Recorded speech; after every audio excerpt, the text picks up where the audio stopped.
Salam jumpa kembali saudara-saudariku yang terkasih dalam Tuhan kita Yesus Kristus. Salam sejahtera untuk kita semua.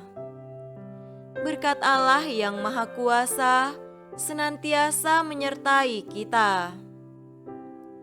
Marilah kita mendengarkan dan merenungkan bacaan-bacaan kitab suci hari Sabtu tanggal 18 September tahun 2021. Bacaan pertama dari surat pertama Rasul Paulus kepada Timotius pasal 6 ayat 13 sampai 16. Di hadapan Allah yang memberikan hidup kepada segala sesuatu dan di hadapan Kristus Yesus yang telah mengikrarkan ikrar yang benar itu, juga di muka Pontius Pilatus, kuserukan kepadamu. Turutilah perintah ini dengan tidak bercacat dan tidak bercela, hingga pada saat Tuhan kita Yesus Kristus menyatakan dirinya, yaitu saat yang akan ditentukan oleh penguasa yang satu-satunya dan yang penuh bahagia, Raja di atas segala raja, dan Tuan di atas segala tuan. Dialah satu-satunya yang tidak takluk kepada maut, bersemayam dalam terang yang tak terhampiri. Seorang pun tak pernah melihat Dia, dan memang manusia tidak dapat melihat Dia. Baginyalah hormat dan kuasa yang kekal. Amin. Demikianlah sabda Tuhan. Syukur kepada Allah. Tuhan beserta kita sekarang dan selama-lamanya. Inilah Injil Yesus Kristus menurut Lukas. Dimuliakanlah Tuhan. Injil Lukas pasal 8 ayat 4 sampai 15. Ketika orang banyak berbondong-bondong datang, yaitu orang-orang yang dari kota ke kota, menggabungkan diri pada Yesus, berkatalah ia dalam suatu perumpamaan. Adalah seorang penabur keluar untuk menaburkan benihnya. Pada waktu ia menabur, sebagian benih itu jatuh di pinggir jalan, lalu diinjak orang, dan burung-burung di udara memakannya sampai habis. Sebagian jatuh di tanah yang berbatu-batu, dan setelah tumbuh ia menjadi kering karena tidak mendapat air. Sebagian lagi jatuh di tengah semak duri, dan semak itu tumbuh bersama-sama dan menghimpitnya sampai mati.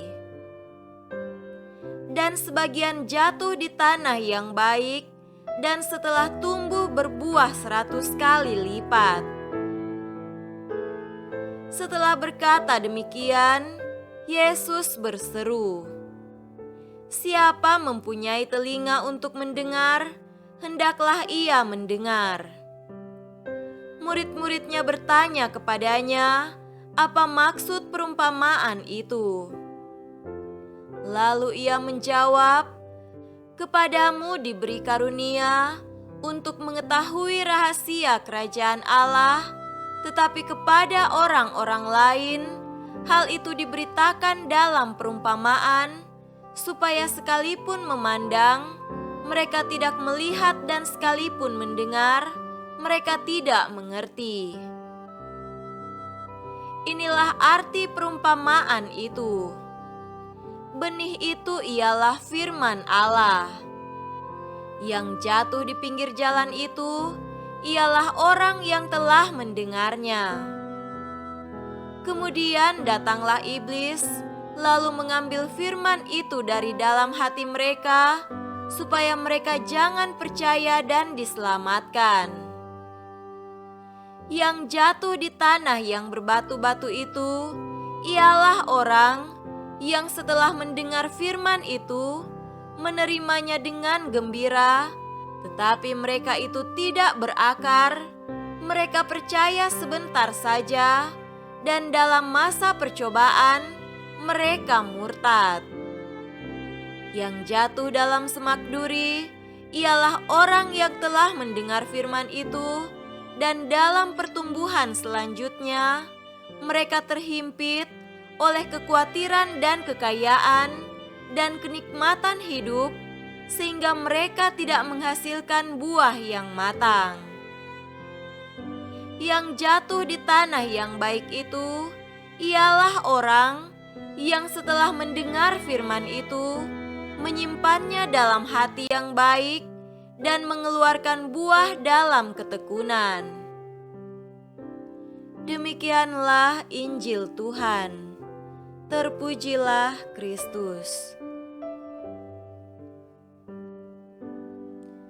Saudara-saudariku yang terkasih dalam Tuhan kita Yesus Kristus, tema renungan kita pada hari ini adalah menghasilkan buah dalam ketekunan.